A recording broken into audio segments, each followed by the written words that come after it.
आधुनिक इंग्लिश साहित्य के मानकीकरण का श्रेय जोफ्री चौसर 1340 to 1400 को जाता है। उन्होंने ईस्ट मिडलैंड डायलेक्ट को मानक अंग्रेजी का रूप दिया। उन्हें आधुनिक अंग्रेजी साहित्य का पिता कहा जाता है। उनकी सुप्रसिद्ध रचना कैंटरबरी टेल्स 1385 को कैरेक्टराइजेशन चरित्र चित्रण के क्षेत्र में एक अभूतपूर्व रचना माना जाता है और इसका कैरेक्टराइजेशन इतना अच्छा माना जाता है कि यदि शेक्सपियर को छोड़ दें तो जोफ्री चौसर दूसरे सबसे महत्वपूर्ण व्यक्ति होंगे जिन्होंने इंग्लिश साहित्य में इतना अच्छा कैरेक्टराइजेशन किया है। यहाँ तक कि कैंटरबरी टेल्स को एक पिक्चर गैलरी जैसा माना जाता है, यानी जैसे कोई पिक्चर गैलरी होती है उसमें बहुत सारे चित्र टंगे हुए होते हैं, वैसे कैंटरबरी टेल्स में बहुत सारे कैरेक्टर्स हैं और वह एक पिक्चर गैलरी के सदृश है। जोफ्री चौसर के साथ आधुनिक अंग्रेजी साहित्य प्रारंभ होता है। मेडिवल लिटरेचर का युग यानी मध्यकालीन साहित्य का युग समाप्त होता है और आधुनिक साहित्य प्रारंभ होता है। चौसर को 3 राजाओं का सानिध्य मिला था। मूलतः वे एक दरबारी कवि थे और उन्होंने अंग्रेजी साहित्य को फ्रेंच प्रभाव के अंतर्गत, उसके पश्चात इटालियन प्रभाव के अंतर्गत और अंततः मौलिक रूप से अंग्रेजी साहित्य या अंग्रेजी प्रभाव के रूप में समृद्ध किया। चौसर का इतना अधिक योगदान है कि उनके समय को चौसर का युग द एज ऑफ चौसर कहते हैं। आइए चौसर को हम और विस्तार से पढ़ें। The age of Chaucer 1340 to 1400 Chaucer का युग। The period of transition and turbulence, the old plus the new, the medieval plus renaissance. यानी चौसर का जो पीरियड है वो एक ट्रांजिशन संक्रमण का पीरियड है। वह समय जबकि युग बदल रहा हो तो उस समय का पीरियड है और वो टर्बुलेंस का है क्योंकि उस समय बहुत सारी घटनाएं हो रही थीं, जैसे कि 100 ईयर वार्स था, प्लेग फैला हुआ था, वाट टेलर के द्वारा किया गया किसानों का विद्रोह था। तो इन कारण से टर्बुलेंस का भी पीरियड था और ट्रांजिशन का भी पीरियड था। The seeds of modernity were sown, Chaucer के समय आधुनिकता के बीज बोए गए थे। The seed of modernity were sown. 100 year war between England and France 1337 to 1453। The victories of Edward and Black Prince on French soil during 100 years of war gave a feeling of national pride and self-respect to the people of England। 100 year वार में Britain France की भूमि पर France से विजित हुआ था। France को कई लड़ाइयों में Edward और ब्लैक प्रिंस ने पराजित किया था। इससे ब्रिटेन के अंदर एक नेशनल प्राइड, एक राष्ट्र गौरव तथा एक आत्मविश्वास, सेल्फ रिस्पेक्ट की भावना पैदा हुई। नेशनल प्राइड और सेल्फ रिस्पेक्ट की भावना किसी देश को एक नेशन के रूप में, एक राष्ट्र के रूप में विकसित होने में बहुत ही सहायता करती है। इन 1362 a statute ordained that English would be the language of law courts. 1362 का साल बहुत महत्वपूर्ण है क्योंकि इस वर्ष अंग्रेजी को कोर्ट्स की न्यायालयों की भाषा बनाया गया। There was rise of burgesses who organized themselves into craft guilds. Craft guilds यानी विभिन्न जो व्यवसाय थे उनकी श्रेणियाँ, उनके समूह बनाए गए, उनकी संस्थाएं बनी। The church authority began to be questioned by reformers like Wycliffe. Wycliffe बहुत महत्वपूर्ण हैं क्योंकि वाइक्लिफ ने सबसे पहले जो चर्च की अथॉरिटी थी, जो कैथोलिक्स नियम थे, उनको उन्होंने चुनौती दी थी। या जो प्रोटेस्टेंट हैं तो भावी प्रोटेस्टेंट का विकास वाइक्लिफ के विद्रोह में समझा जा सकता है। ये बहुत महत्वपूर्ण तथ्य है। The church authority questioned by The church authority began to be questioned by reformers like Wycliffe. The Black Death 1348 to 50, bubonic plague, Yersinia pestis. 1348 में ब्रिटेन में ब्लैक डेथ यानी प्लेग की महामारी फैली थी और ये बहुत ही भयंकर महामारी थी। प्लेग एक समय का बहुत ही भयंकर बीमारी हुआ करती थी। The peasants revolt 1381 on 14 June 1381 Richard second agree to meet Wat Tyler and the rebels. Wat Tyler और विद्रोही जो कि किसान थे, उन्होंने एक विद्रोह कर दिया था 1381 में।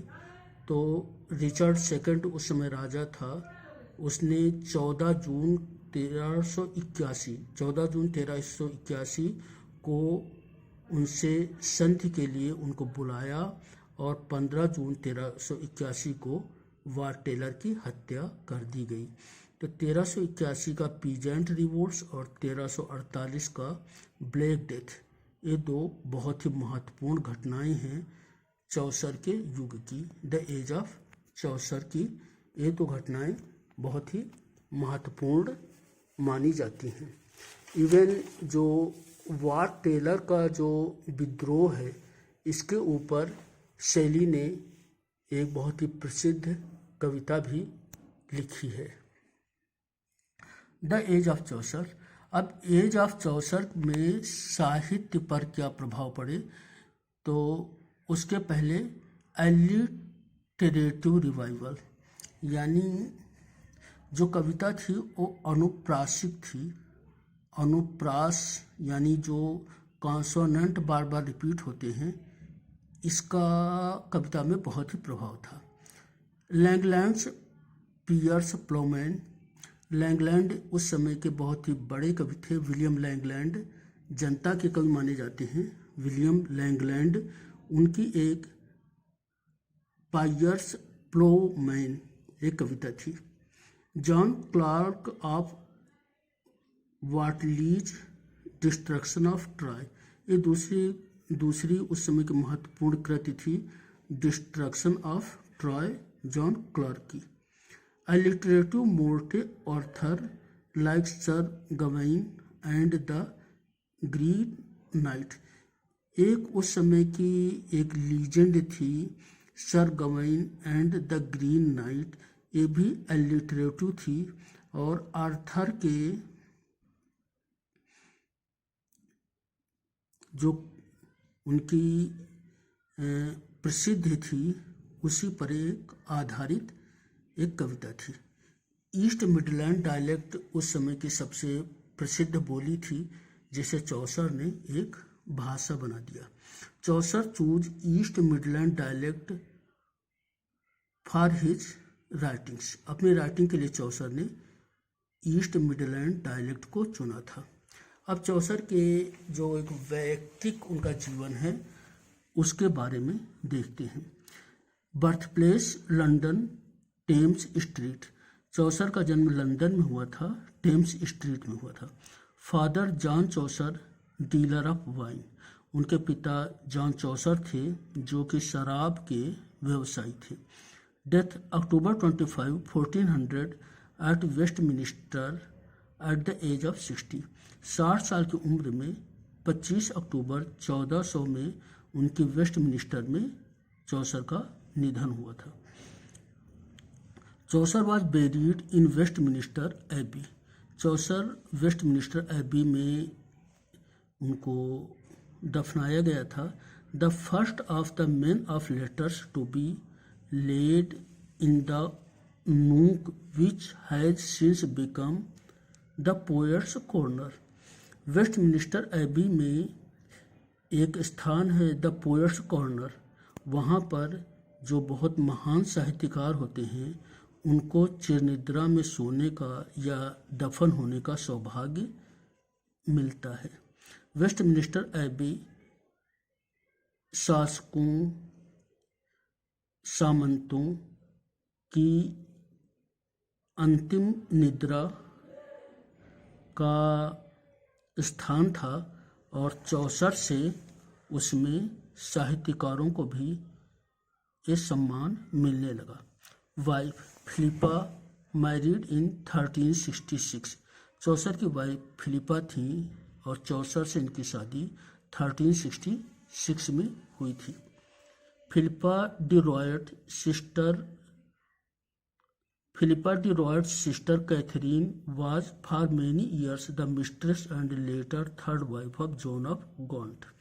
जॉन ऑफ गॉन्ट राज परिवार से संबंधित थे और फिलिपा की बहन कैथरीन की उनकी वो थर्ड वाइफ थी, तीसरी पत्नी थी।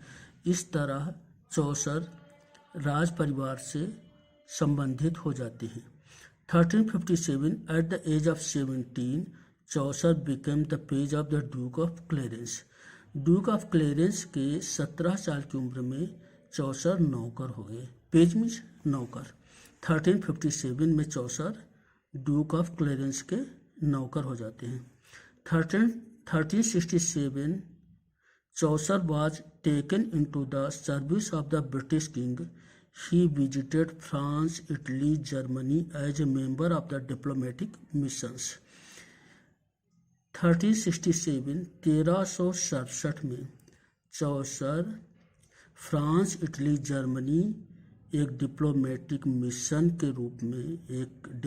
मिशन के सदस्य के रूप में विजिट करते हैं। यानी 1370 से 1379 तक चौसर को फ्रांस, इटली, जर्मनी जाने का चांस मिलता है और इसका चौसर बहुत ही पूरा लाभ उठाते हैं और उसके साहित्य का अध्ययन करते हैं और फिर अंग्रेजी साहित्य को समृद्ध करते हैं। इसे और डिटेल में देखते हैं। Geoffrey Chaucer 1340-1400 the father of our splendid poetry Matthew Arnold. देखिए कोटेशन बहुत ही महत्वपूर्ण है। मैथ्यू आर्नल्ड ने चौसर को the father of our splendid poetry कहा है, यानी चौसर को अंग्रेजी की कविता का फादर बोला है। चौसर को फादर ऑफ इंग्लिश पोएट्री बोला जाता है। नेक्स्ट टू शेक्सपियर और as a character painter. Next to Shakespeare as a character painter. Morning star of Renaissance, यानी रिनेसा का मॉर्निंग स्टार चौसर को बोला जाता है। एक chronicle of his age, chronicle इतिहासकार, तो a chronicle of his age. The first great national poet of England, England का पहला राष्ट्र कवि। The grand second father of English novel, अंग्रेजी नावल के second father. A Prince of प्लेजियारिस्ट्स, प्लेजियारिस्ट्स साहित्यिक नकल या साहित्यिक चोरी करने वाले। तो चूँकि चौसर ने फ्रेंच से, इटालियन से बहुत कुछ प्रेरणा ली थी, इसलिए उनको ए प्रिंस ऑफ प्लेजियारिस्ट्स बोला जाता है। चौसर वर्क ये बहुत ही महत्वपूर्ण है। तो चौसर के ऊपर 3 प्रभाव होते हैं, फ्रेंच, इटालियन और अंततः अपना मौलिक British English. Chaucer works the French period 1.1 the romance of the rose influenced by de Lorris and de Meun, Roman de la Rose allegorical. तो लोरिस और म्यूंग का एक फ्रेंच में एक पुस्तक है रोमान डी ला रोज, उसी से प्रभावित होकर या उसी का अनुवाद जैसा द रोमांस ऑफ द रोज ये पहली पुस्तक है चौसर की, एक कविता की पुस्तक है और ऑक्टोसिलेबिक कपलेट्स का इसमें उपयोग किया गया है। The romance of the rose, the octosyllabic couplets are used in this poetry book. 1.2 the ABC 8 line stanzas use हैं। The complaint unto pity a rhyme royal में लिखा गया है। The complaint of Mars Queen Anelida 1.5 यानी 5वीं जो पुस्तक है the Queen Anelida. Italian period, इसके बाद चौसर का इटालियन पीरियड आता है और इसकी पहली महत्वपूर्ण रचना है 2.1 Troilus and Criseyde. Troilus and Criseyde ये चौसर की सबसे बड़ी रचना है। 8200 lines rhyme royal. Pandarus is a comical character based on Boccaccio's Filostrato. तो इसमें कुछ चीज़ें याद रखने वाली हैं। एक तो ए राइम रॉयल में लिखा गया है, दूसरा इसमें एक कैरेक्टर है पेंडारस और वो पेंडारस बहुत ही कॉमिक कैरेक्टर है। बोकासियो के फिलोस्ट्रेटो से ये प्रभावित है। ट्रोइलस एंड क्राइसिडे, ट्रोइलस एंड क्राइसिडे जो रचना है अन्य लोगों ने भी इस पर रचनाएं की हैं, लेकिन चौसर ने जितने सहानुभूतिपूर्ण ढंग से रचना की है वो अपने में अप्रतिम है।